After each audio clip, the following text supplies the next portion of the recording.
विक्रम एक बहुत बड़ी मल्टीनेशनल कंपनी में मैनेजर था। वो बड़ी मुश्किल से मेहनत करके इस मुकाम पर पहुंचा था, इसीलिए वो अपनी कमाई का कुछ हिस्सा अनाथ आश्रम में दान दे दिया करता था। एक रोज जब वो अनाथ आश्रम में खाना और कुछ कपड़े दान देने गया, तब वहाँ पर उसने एक लड़की को देखा जिसकी नीली आंखें देखकर वो उसकी तरफ खींचा चला गया। क्या मैं आपसे थोड़ी देर बात कर सकता हूँ? हाँ, क्यों नहीं बाबूजी, हम अनाथ लोगों से कोई बात नहीं करता। आप पहले इंसान हैं जो मुझसे बात करने आए। अरे ऐसा क्यों बोलती हैं आप? वैसे आप कब से इस अनाथ आश्रम में रह रही हैं और आपका नाम क्या है? बाबूजी, मेरा नाम मधु है। मैं बचपन से यहीं पर रह रही हूँ। अब विक्रम को मधु इतनी पसंद आ गई कि वो सिर्फ अब उसी अनाथ आश्रम में दान करने जाता था और उसी बहाने मधु से मिलता था। धीरे धीरे विक्रम को उससे प्यार हो गया, लेकिन उसने अपने दिल की बात मधु से नहीं बल्कि अपनी माँ से की। माँ, आप चाहती थी ना कि नौकरी लगने के बाद मैं शादी कर लूँ। मुझे एक लड़की पसंद आई है, ये रही उसकी फोटो। इतने में वहाँ पर विक्रम की बहन पायल आ गई और उसने अपनी माँ के हाथों से वो तस्वीर छीन ली। वाह भैया, भाभी तो दिखने में बहुत खूबसूरत है। मुझे तो अब यही भाभी चाहिए। लेकिन ये लड़की अनाथ है। जिस अनाथ आश्रम में मैं दान देने जाता हूँ, ये मुझे वही मिली थी। मैंने अभी तक अपने दिल की बात इससे कही नहीं है। बेटा, तब तो तुझे इससे जरूर शादी करनी चाहिए। किसी अनाथ का सहारा बनना तो हमारे लिए बड़े फक्र की बात होगी।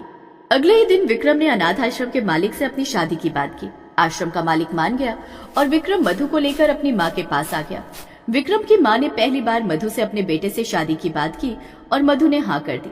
कुछ ही दिनों बाद विक्रम और मधु की धूमधाम से शादी हो गई। सुहागरात वाले दिन। मधु, मुंह दिखाई में कोई ना कोई गिफ्ट दिया जाता है, इसलिए मैं तुम्हारे लिए ये पिंक कलर का सूट लेकर आया हूँ। तुम्हें पसंद तो है ना? मैं एक अनाथ लड़की हूँ। मैंने पूरी जिंदगी लोगों के पहने हुए ही कपड़े पहने, भला मुझे क्यों नहीं पसंद आएगा? ये तो मेरे लिए अनमोल है विक्रम जी। सुहागरात की अगली सुबह मधु अपने कमरे में वही सूट पहनने जा रही थी कि तभी वहाँ पर उसकी ननद पायल आ गई। अरे वाह भाभी, मैं तो कितने महीनों से अपने लिए पिंक कलर का सूट ढूंढ रही थी, पर मुझे कहीं नहीं मिला। क्या आप मुझे ये सूट दे सकती हैं? अरे क्यों नहीं पायल, मैं कितनी खुश नसीब हूँ कि मुझे भी एक परिवार मिल गया। ये लो, आज से ये सूट तुम्हारा। मधु ने वो पिंक सूट पायल को दे दिया। मधु ने दूसरी साड़ी पहनी और किचन में जाकर सबके लिए चाय नाश्ता बनाया। सबके लिए चाय नाश्ता लेकर वो हॉल में आई। मेरा बरसों से ये सपना था कि मैं सुबह सोकर उठूं और मेरी बहू मेरे लिए चाय नाश्ता बना कर लाए। और फाइनली आपका सपना पूरा हो गया माँ। ये सब सुनकर मधु की आंखों में आंसू आ गए। भाभी, आपकी आंखों से तो आंसू निकल रहे हैं, कुछ चला गया क्या आंखों में? पहली बार मैंने अपनी जिंदगी में परिवार देखा है। परिवार के बीच ये मेरी पहली सुबह है। आपस में इतना प्यार देखकर मेरी आंखों से आंसू छलक पड़े। रोना धोना बंद कर बहू, तू भी हमारे साथ बैठकर नाश्ता कर। सभी लोग एक साथ बैठकर चाय नाश्ता करने लगे। तभी अचानक पायल की नजर मधु की अंगूठी पर गई। भाभी, आपकी अंगूठी मुझे बहुत अच्छी लगी। क्या ये अंगूठी आप मुझे दे सकती हैं? पायल, ये अंगूठी मैंने मधु को गिफ्ट दी थी। भैया, ननद और भाभी के बीच में तो आप कुछ बोलो ही मत। पायल, तुम्हें अगर ये अंगूठी पसंद है तो ये तुम ले लो। मधु ने वो अंगूठी अपनी उंगलियों से निकालकर पायल को दे दी। पायल खुशी खुशी वहां से उठकर अपने कमरे में चली गई। ऐसे ही दिन बीत रहे थे। एक साल बाद विक्रम और मधु की शादी की सालगिरह थी। विक्रम के बहुत सारे दोस्त और मेहमान उस दिन विक्रम की पार्टी में शामिल हुए। सभी लोग उन दोनों को गिफ्ट दे रहे थे। कंग्रेचुलेशन विक्रम, कंग्रेचुलेशन भाभी। ये रही मेरी तरफ से एक अनमोल गिफ्ट, क्योंकि मैं विक्रम का अनमोल दोस्त हूँ। Thank you so much. ये क्या बात हुई? तूने सिर्फ अपनी भाभी को गिफ्ट दिया, मुझे कोई गिफ्ट नहीं दिया? अरे तुम दोनों तो एक ही हो ना, गिफ्ट तुझे दूं या भाभी को, बात तो एक ही है। अरे मैं तो मजाक कर रहा था। ऐसे ही धीरे धीरे सभी लोगों ने मधु को ढेर सारे गिफ्ट दिए। किसी ने उसे घड़ी गिफ्ट की, किसी ने साड़ी। ये सब पायल देख रही थी। पार्टी खत्म होने के बाद, अच्छा विक्रम, एक बार फिर से तुम दोनों को कंग्रेचुलेशन। अब हम लोग चलते हैं, काफी लेट हो गया है। Okay, thank you so much to all of you. सभी लोग वहाँ से चले गए। सब लोग थक चुके थे, इसीलिए सो गए। अगली सुबह मधु ने सबके लिए नाश्ता बनाया और नाश्ता करके विक्रम अपने काम पर चला गया। मौका देखकर मधु की ननद पायल उसके कमरे में आई। उसकी नजर मधु के सभी गिफ्ट पर थी। भाभी, वो ब्लैक कलर का सूट, वो सिल्वर वाली घड़ी, ये नेकलेस और ये साड़ी मुझे बहुत पसंद है। क्या मैं ले सकती हूँ? मधु इतने सारे गिफ्ट पहली बार पाकर बहुत खुश थी, लेकिन पायल ने सबके सब गिफ्ट उससे मांग लिए। वो चाहती थी कि कुछ गिफ्ट तो वो अपने पास रख ले और कुछ गिफ्ट पायल को दे दे, लेकिन पायल ने सारे गिफ्ट मांग लिए उससे, इसलिए मजबूरन उसे देना ही पड़ा। हाँ क्यों नहीं मधु, सब कुछ तुम्हारा ही तो है। पायल सारे गिफ्ट लेकर वहां से चली गई। अब मधु के पास एक भी गिफ्ट नहीं बचा। ऐसे ही दिन बीत रहे थे। फिर एक दिन विक्रम के किसी दोस्त की शादी थी जिसमें विक्रम और मधु को जाना था, लेकिन मधु के पास कोई नई साड़ी बची ही नहीं थी। इसलिए उसने विक्रम से कहा, विक्रम जी, आपके दोस्त की वेडिंग पार्टी में जाने के लिए मेरे पास कोई नई साड़ी नहीं है, साड़ियाँ तो बहुत है, लेकिन मुझे ब्लैक और सिल्वर कलर की साड़ी पहननी है।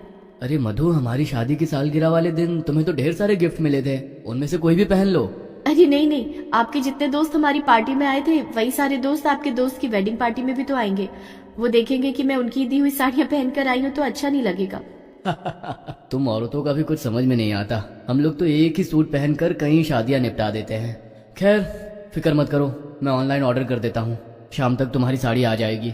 तो इस तरह मधु ने विक्रम को नहीं बताया कि उसके सारे गिफ्ट पायल ने ले लिए थे। खैर रात तक उसकी नई साड़ी आ गई, जिसे पहनकर वो विक्रम के साथ पार्टी में चली गई। लेकिन उस साड़ी पर भी पायल की नजर पड़ गई। अगले दिन जब विक्रम काम पर चला गया तब एक बार फिर से पायल अपनी भाभी के कमरे में आई। भाभी, कल रात जो ब्लैक एंड सिल्वर कलर की साड़ी आप पहनकर पार्टी में गई थी ना, वो मुझे बहुत पसंद आई है। हाँ हाँ, मुझे पता था कि तुझे ये साड़ी जरूर पसंद आएगी। मैंने वो साड़ी धोकर इस्त्री करके अलमारी में रख दी है। पायल ने वो साड़ी अलमारी से उठाई और उसे लेकर अपने कमरे में चली गई। मधु बेचारी एक अनाथ लड़की थी। बड़ी मुश्किल से उसे इतना अच्छा परिवार मिला था, इसीलिए वो पायल को मना नहीं कर पाती थी। ऐसे ही कई दिन बीत गए और एक रोज पायल की शादी भी तय हो गई। पायल, तुम इस घर से चली जाओगी तो मुझे बहुत अकेलापन लगेगा इस घर में। भाभी, अगर आप मुझसे इतना ही प्यार करती हैं तो आप मुझे अपने ये दोनों सोने के झुमके दे दीजिए। आपकी निशानी समझकर मैं हमेशा पहन कर रखूंगी। मधु ने अपने कान के झुमके निकाले और पायल को दे दिए। कुछ ही दिनों बाद पायल की शादी हो गई और वो अपने ससुराल पहुंच गई। ससुराल पहुंचते ही पायल की ननद उसके पास आई। भाभी, आपका ये शादी वाला लहंगा बहुत खूबसूरत है। कल मेरे स्कूल में एनुअल फंक्शन है जिसमें मैं दुल्हन का किरदार निभा रही हूँ। मुझे ये पूरी ज्वेलरी और पूरी ड्रेस दे दीजिए। कमाल करती हो तुम, अभी मैंने शादी का जोड़ा उतारा भी नहीं और तुम मुझसे मांगने लगी। मैं अभी नहीं मांग रही हूँ, कल जब मैं स्कूल जाऊंगी तब दे देना। और वैसे भी आप हर रोज तो शादी का जोड़ा पहनोगी नहीं। पायल अपना शादी का जोड़ा उसे देना तो नहीं चाहती थी, लेकिन मजबूरी में उसे देना ही पड़ा। पायल की ननद ने एक बार उससे शादी का जोड़ा और साड़ी ज्वेलरी ले ली तो दोबारा उसे वापस ही नहीं की। ऐसे ही दिन बीत रहे थे। फिर एक दिन पायल की ननद पायल के कमरे में आई। भाभी, आपके कान के झुमके तो ऐसे लग रहे हैं जैसे पुराने जमाने की महारानी के हो। क्या आप मुझे झुमके दे सकती है? ननद जी, ये झुमके मैं तुम्हें नहीं दे सकती क्योंकि ये मुझे मेरी भाभी ने गिफ्ट किए थे। तो जब आपकी भाभी आपको सोने के झुमके गिफ्ट कर सकती है तो आप भी तो मेरी भाभी हैं, आप मुझे क्यों मना कर रही हैं? अब मजबूरी में पायल को अपने झुमके अपनी ननद को देने पड़ गए। रात में जब पायल का पति घर आया तब उसका पति उसके लिए गिफ्ट लेकर आया। पायल, मैं तुम्हारे लिए ये गोल्डन वॉच लेकर आया हूँ, कैसी लगी तुम्हें? ये तो बहुत खूबसूरत है, थैंक यू सो मच। अगली सुबह जब पायल का पति काम पर चला गया तब उसकी ननद उसके कमरे में आई। पायल ने वो गोल्डन वॉच पहन रखी थी।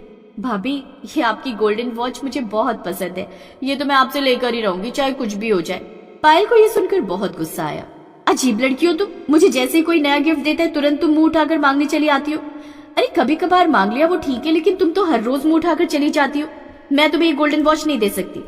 इतने में उसकी ननद गुस्सा होकर वहां से चली गई, लेकिन पायल को अब अपनी पुरानी हरकतें याद आने लगी। मेरी शादी को अभी सिर्फ कुछ ही दिन हुए हैं और मुझे इतना बुरा लगने लगा अपनी ननद के ऊपर। मैं तो भाभी से हमेशा गिफ्ट मांगा करती थी, यहाँ तक कि मैंने उनकी शादी की सालगिरह वाले दिन उनके सारे गिफ्ट मांग लिए थे, फिर भी उन्होंने खुशी खुशी मुझे दे दिए थे। आज मुझे समझ में आ रहा है कि उन्हें कितनी तकलीफ होती होगी। मेरी भाभी महान है, ये बात मुझे आज समझ में आई। मैं कल ही जाकर भाभी से माफी मांगती हूँ। अगले दिन पायल अपने मायके आ गई और मधु से माफी मांगने लगी। तभी विक्रम ने कहा, पायल, तुम्हें सबक सिखाने के लिए मैंने ही तुम्हारी ननद से ये सारा नाटक करने को कहा था। ये आपको नहीं करना चाहिए था। मुझे तो पायल को गिफ्ट देने में बहुत खुशी होती है। भाभी, आप महान हो। उसके बाद सब खुशी खुशी रहने लगे।